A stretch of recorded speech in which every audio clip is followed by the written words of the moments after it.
നമസ്കാരം സുഹൃത്തുക്കളെ, ഇന്നത്തെ ഈ പുതിയ എക്സ്പ്ലെയിനറിലേക്ക് എല്ലാവർക്കും സ്വാഗതം. ശരി, നമുക്ക് നേരെ വിഷയത്തിലേക്ക് കടക്കാം. നിങ്ങൾ എപ്പോഴെങ്കിലും ചിന്തിച്ചിട്ടുണ്ടോ, ഒരു യന്ത്രം പ്രവർത്തിക്കുമ്പോൾ അതിൽ നിന്നുണ്ടാകുന്ന ചലന ഊർജ്ജം, അതായത് മോഷൻ എനർജി, അത് വെറുതെ പാഴാക്കി കളയാതെ യന്ത്രം തന്നെ സ്വന്തമായി റീസൈക്കിൾ ചെയ്ത് ഉപയോഗിക്കാൻ കഴിഞ്ഞാലോ? ഇന്ന് നമ്മൾ പരിശോധിക്കാൻ പോകുന്നത് അത്തരത്തിൽ ഭാവിയിലെ വളരെ സവിശേഷമായ ഒരു എക്സ്പെരിമെന്റൽ എഞ്ചിനീയറിംഗ് പ്ലാറ്റ്ഫോമിനെക്കുറിച്ചാണ്. ശരിക്കും ബുദ്ധിപൂർവ്വം സ്വന്തം ഊർജ്ജം റീസൈക്കിൾ ചെയ്യുന്ന ഒരു കിടിലം സാങ്കേതിക വിദ്യയാണിത്. ഈ ചോദ്യം നമ്മളൊന്ന് ഗൗരവമായി ആലോചിക്കേണ്ടതാണ്. മെഷീനുകൾ അവയുടെ ഊർജ്ജം സ്വയം പുനരുപയോഗം ചെയ്താൽ എന്താകും സംഭവിക്കുക? ഗുരുത്വാകർഷണം, കാന്തികശക്തി അഥവാ മാഗ്നറ്റിസം, പിന്നെ ആർട്ടിഫിഷ്യൽ ഇന്റലിജൻസ്, ഇവയെല്ലാം സമന്വയിപ്പിച്ച് ഒരു സിങ്ക്രണൈസ്ഡ് ഇലക്ട്രോ മെക്കാനിക്കൽ ജനറേഷൻ സാധ്യമായാൽ എങ്ങനെയുണ്ടാകും? ആ ഒരു അപാര സാധ്യതയിലേക്കാണ് ഈ കൺസെപ്ച്വൽ മെഷീൻ വിരൽ ചൂണ്ടുന്നത്. ഈ ആശയം വ്യക്തമായി മനസ്സിലാക്കാൻ നമുക്കിതിനെ 6 ഭാഗങ്ങളായി തിരിക്കാം. 1. അടിസ്ഥാന platform. 2. ആക്ച്വേഷനും NMPയും. 3. Gravitational storage. 4. Regenerative descent system. 5. AI സിങ്ക്രോണൈസേഷൻ. 6. Physics, ഇതൊരു പെർപ്പച്വൽ മോഷനല്ല എന്ന യാഥാർത്ഥ്യം. അപ്പോൾ ഒന്നാമത്തെ ഭാഗം, ഇതിന്റെ അടിസ്ഥാന കൺസെപ്ച്വൽ പ്ലാറ്റ്ഫോം എന്താണെന്ന് നമുക്ക് നോക്കാം. ഈ സിസ്റ്റത്തിന്റെ ഒരു ബ്ലൂ പ്രിന്റാണിത്. ഇതിലെ ഏറ്റവും ഇൻട്രസ്റ്റിംഗ് ആയ കാര്യം എന്താണെന്നറിയാമോ? ഇതിന്റെ കോൺടാക്ട് കൺട്രോൾഡ് മാഗ്നറ്റിക് ആർക്കിടെക്ചറാണ്. അതായത് യന്ത്രഭാഗങ്ങൾ തമ്മിലുള്ള ഉരയൽ അഥവാ ഫ്രിക്ഷൻ പരമാവധി കുറയ്ക്കുന്ന രീതിയിലാണ് ഇതിന്റെ ഡിസൈൻ. സാധാരണ യന്ത്രങ്ങളിലേതുപോലെ കൂട്ടിമുട്ടുന്ന ഭാഗങ്ങൾ ഇതിൽ വളരെ കുറവാണെന്നർത്ഥം. ഇതാണ് ഇതിന്റെ ഏറ്റവും വലിയ ഹൈലൈറ്റ്. ഇനി രണ്ടാമത്തെ ഭാഗം, ആക്ച്വേഷനും NMPയും. ഈ യന്ത്രത്തിന്റെ ചാലകശക്തി എവിടെ നിന്നാണ് വരുന്നത്? യന്ത്രത്തിന്റെ മുകൾ ഭാഗത്തുള്ള ലീനിയർ ഇലക്ട്രോമാഗ്നറ്റിക് ആക്യുവേറ്ററാണ് ഇവിടെ പ്രധാനി. നിങ്ങൾക്കറിയാമല്ലോ, സാധാരണ യന്ത്രങ്ങളിൽ ഹൈഡ്രോളിക് പിസ്റ്റണുകളൊക്കെയാണ് ഉപയോഗിക്കാറ്. എന്നാൽ ഇവിടെ കോപ്പർ കോയിലുകളിലൂടെ കടന്നുപോകുന്ന വൈദ്യുതി മില്ലി സെക്കൻഡ് കൃത്യതയുള്ള മാഗ്നറ്റിക് പൾസുകൾ സൃഷ്ടിക്കുന്നു. ഈ കാന്തിക മണ്ഡലങ്ങളാണ് സിസ്റ്റത്തിന്റെ മുഴുവൻ താളവും നിയന്ത്രിക്കുന്നത്. ഇനി മെഷീന്റെ നടുവിലേക്ക് ശ്രദ്ധിക്കൂ.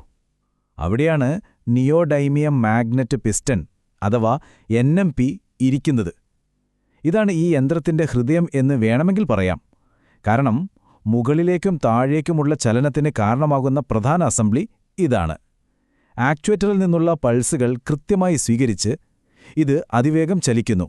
മൂന്നാമത്തെ കാര്യം, ഗ്രാവിറ്റേഷണൽ സ്റ്റോറേജ് അഥവാ NMW സിസ്റ്റം. ഈ സിസ്റ്റത്തിൽ ഒരു നോൺ മാഗ്നറ്റിക് വെയിറ്റ് ഉണ്ട്. അതിനെ നമ്മൾ NMW എന്ന് വിളിക്കും. ഇത് തികച്ചും സ്വതന്ത്രമായ ഒരു പ്രത്യേക ഗൈഡ് റെയിലൂടെയാണ് മുകളിലേക്കും താഴേക്കും ചലിക്കുന്നത്. NMW മുകളിലേക്ക് ഉയരുമ്പോൾ കൂടെ ഈ ഭാരവും ഉയരുന്നു. ഇവിടെ ഗ്രാവിറ്റിയെ ഒരു സ്റ്റോറേജ് മീഡിയമായി അല്ലെങ്കിൽ ഒരു ബാറ്ററി പോലും ഉപയോഗിക്കുകയാണ്. അങ്ങനെ ഉയർന്നു നിൽക്കുന്ന ഈ ഭാരത്തിൽ ഗ്രാവിറ്റേഷണൽ പൊട്ടൻഷ്യൽ എനർജി ശേഖരിക്കപ്പെടുന്നു. ഇനി നാലാമത്തെ ഭാഗം, റീജനറേറ്റീവ് ഡിസെന്റ് സിസ്റ്റം. ശരിക്കും മാജിക് നടക്കുന്നത് ഇവിടെയാണ്. ഈ മെക്കാനിസം ഒരു കിടിലൻ ഐഡിയയാണ് കേട്ടാ. ഭാരം മുകളിലേക്ക് പോകുമ്പോൾ ജനറേറ്റർ സിസ്റ്റത്തിൽ നിന്നും പൂർണ്ണമായി വിച്ഛേദിക്കപ്പെട്ടിരിക്കും. അതുകൊണ്ട് അവിടെ യാതൊരു തടസ്സവും ഉണ്ടാകുന്നില്ല. പക്ഷേ ഭാരം താഴേക്ക് വരുമ്പോഴോ ഒരു വൺ വേ ക്ലച്ച് വഴി ജനറേറ്റർ താനേ ഇതിലേക്ക് കണക്റ്റ് ആകുന്നു. താഴോട്ട് വരുന്ന ആ ഗ്രാവിറ്റിയുടെ ശക്തിയെ മാത്രമേ ഇത് ഊർജ്ജമാക്കി മാറ്റുന്നുള്ളൂ എന്നർത്ഥം. എന്തൊരു ബുദ്ധിപരമായ ഡിസൈനാണല്ലേ ഇത്! ആ ഭാരം താഴേക്ക് പതിക്കുമ്പോൾ അത് സിസ്റ്റത്തിലുള്ള ഒരു ഫ്ലൈവീലിനെ വേഗത്തിൽ കറക്കുന്നു. ഈ ഫ്ലൈവീൽ നേരെ ലോ RPM പെർമനന്റ് മാഗ്നറ്റ് ജനറേറ്ററിനെ പ്രവർത്തിപ്പിക്കുകയും അങ്ങനെ ഇലക്ട്രോമാഗ്നറ്റിക് ഇൻഡക്ഷൻ വഴി നമ്മുടെ വിലപ്പെട്ട വൈദ്യുതി ഉൽപ്പാദിപ്പിക്കപ്പെടുകയും ചെയ്യുന്നു. അപ്പോൾ ഈ 4 സ്റ്റെപ്പുകൾ ഒന്നിച്ചു നോക്കാം. ആദ്യം ആക്ച്വേറ്റർ പൾസ് നൽകുന്നു, ഭാഗങ്ങൾ മുകളിലേക്ക് ഉയരുന്നു, പിന്നെ താഴേക്ക് വരുമ്പോൾ ക്ലച്ച് ജനറേറ്ററിനെ ബന്ധിപ്പിക്കുന്നു, ഒടുവിൽ ജനറേറ്റർ ഊർജ്ജം ഉൽപ്പാദിപ്പിക്കുന്നു. അങ്ങനെയുണ്ടാകുന്ന ഊർജ്ജത്തിന്റെ ഒരു ഭാഗം അടുത്ത പൾസ് നൽകാനായി ഈ യന്ത്രം സ്വയം ഉപയോഗിക്കുന്നു. നോക്കൂ, ഇതാണ് കൈനറ്റിക് എനർജിയുടെ റിക്കവറി എന്ന് പറയുന്നത്. അഞ്ചാമത്തെ കാര്യം, AI സിങ്ക്രണൈസേഷനും നിയന്ത്രണവും. ഈ സിസ്റ്റത്തിന്റെ സൂപ്പർ ബ്രെയിൻ. ഇത്രയും കോംപ്ലക്സ് ആയ കാര്യങ്ങൾ കൃത്യമായി നടക്കാൻ ഒരു ഇലക്ട്രോണിക് സിസ്റ്റം വേണ്ടേ? ഈ AI കൺട്രോളർ ബാങ്ക് യന്ത്രത്തിന്റെ ഓരോ സൂക്ഷ്മ ചലനവും സദാ നിരീക്ഷിച്ചുകൊണ്ടിരിക്കുകയാണ്. എന്തെങ്കിലും ചെറിയ മാറ്റം വന്നാൽ പോലും അപ്പോൾ തന്നെ അത് കണ്ടുപിടിക്കും. സെൻസറുകളിൽ നിന്നും, പ്രത്യേകിച്ച് ഒപ്റ്റിക്കൽ എൻകോഡറുകളിൽ നിന്നും ഹോൾ ഇഫക്റ്റ് സെൻസറുകളിൽ നിന്നും കിട്ടുന്ന ലൈവ് ഡാറ്റ ഉപയോഗിച്ച് ആർട്ടിഫിഷ്യൽ ഇന്റലിജൻസ് യന്ത്രത്തിന്റെ ഓരോ മില്ലിസെക്കൻഡും പ്ലാൻ ചെയ്യുന്നു. ആക്ച്വേറ്റിന്റെ ടൈമിംഗ് എപ്പോഴായിരിക്കണം, എങ്ങനെ സിങ്ക്രണൈസ് ചെയ്യണമെന്നൊക്കെ AI ആണ് തീരുമാനിക്കുന്നത്. ലോഡിൽ എന്തെങ്കിലും മാറ്റം വന്നാൽ അതിനനുസരിച്ച് സിസ്റ്റത്തെ പെർഫെക്റ്റാക്കി നിർത്തുന്നത് ഈ AI ആണ്. അവസാനമായി 6ാമത്തെ ഭാഗം. ഇതൊരു മാന്ത്രിക വിദ്യയല്ല, ശുദ്ധമായ ഫിസിക്സാണ്. ഈയൊരു കാര്യം നമ്മൾ വളരെ വ്യക്തമായി മനസ്സിലാക്കിയിരിക്കണം. ഇതൊരിക്കലും ഒരു ഫ്രീ എനർജി മെഷീനോ അല്ലെങ്കിൽ ഒരിക്കലും നിൽക്കാതെ കറങ്ങുന്ന പെർപ്പച്വൽ മോഷൻ ഡിവൈസോ അല്ല.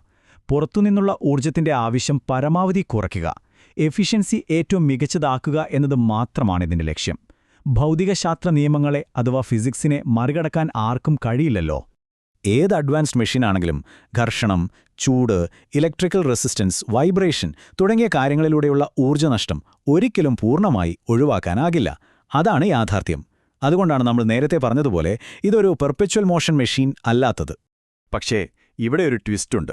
നമ്മൾ മുൻപ് പറഞ്ഞ ഊർജ്ജനഷ്ടങ്ങൾ പരമാവധി കുറയ്ക്കാൻ ഏറ്റവും മികച്ച ആധുനിക എഞ്ചിനീയറിംഗ് ടെക്നിക്കുകളാണ് ഇതിൽ ഉപയോഗിച്ചിട്ടുള്ളത്. കാർബൺ ഫൈബർ, സെറാമിക് ബെയറിങ്ങുകൾ പോലുള്ള ഹൈടെക് മെറ്റീരിയലുകൾ ഉപയോഗിക്കുന്നത് വഴി യന്ത്രത്തിന്റെ ഭാരം വല്ലാതെ കുറയ്ക്കാനും ചൂട് നന്നായി നിയന്ത്രിക്കാനും സാധിക്കുന്നു. ഇത് ഈ യന്ത്രത്തിന്റെ എഫിഷ്യൻസി വേറെ ലെവലിലേക്ക് ഉയർത്തുന്നു. നമ്മളിന്ന് കണ്ട ഈ സാങ്കേതികവിദ്യയുടെ വിശദാംശങ്ങൾ തീർച്ചയായും നിങ്ങളെ അത്ഭുതപ്പെടുത്തിയിട്ടുണ്ടാകും. ഇന്നത്തെ എക്സ്പ്ലെയിനർ അവസാനിക്കുന്നതിന് മുമ്പ് നിങ്ങളോട് എനിക്കൊരു ചോദ്യം ചോദിക്കാനുണ്ട്. ഭാവിയിലെ ഇൻഡസ്ട്രിയൽ എഞ്ചിനീയറിംഗിൽ ഇത്തരം സിങ്ക്രണൈസ്ഡ് മോഷൻ സിസ്റ്റങ്ങൾ ഒരു സ്റ്റാൻഡേർഡായി മാറിയാലോ? നമ്മുടെ ഭാവിയിലെ വാഹനങ്ങളും റോബോട്ടുകളുമൊക്കെ ഇങ്ങനെ സ്വന്തമായി ഊർജ്ജം റീസൈക്കിൾ ചെയ്ത് ഉപയോഗിക്കാൻ തുടങ്ങിയാൽ അത് ശരിക്കും നമ്മൾ ജീവിക്കുന്ന ലോകത്തെ തന്നെ മാറ്റിമറിക്കില്ലേ? ഇതിനെക്കുറിച്ച് നിങ്ങളെന്താണ് ചിന്തിക്കുന്നത്? ഈ വിവരങ്ങൾ നിങ്ങൾക്ക് പുതിയൊരു അറിവ് നൽകിയെന്ന് വിശ്വസിക്കുന്നു. മറ്റൊരു രസകരമായ എക്സ്പ്ലെയിനറുമായി വീണ്ടും കാണാം. അതുവരെ കീപ് ലേണിംഗ്.